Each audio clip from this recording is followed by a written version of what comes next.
Per l'amor de Déu. Aquella vegada van ser trigènics. Increïble. 3 habitacions d'aquella casa eren plenes de A ressò. través del teatre tenim aquesta força també per continuar mirant el futur de la vida. La vida també és teatre. Per tant, disfrutem-lo. Felicitats a tots. Moltes gràcies. Per provar d'entreveure que hi ha més enllà de la porta, rere el mur. I per això és exactament que el teatre hauria d'existir i on hauria de buscar la seva força, per aguantar allà on mirar està tu.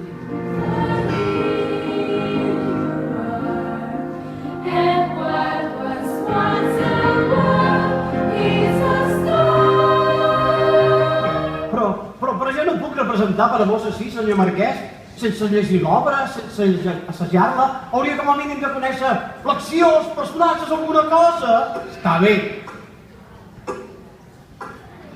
És una adaptació lliure de l'obra de Sòcrates segons l'apologia de Xenofont.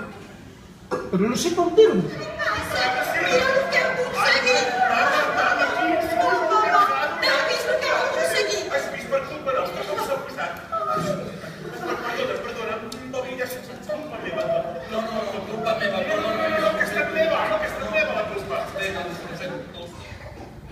Hola, Matriu!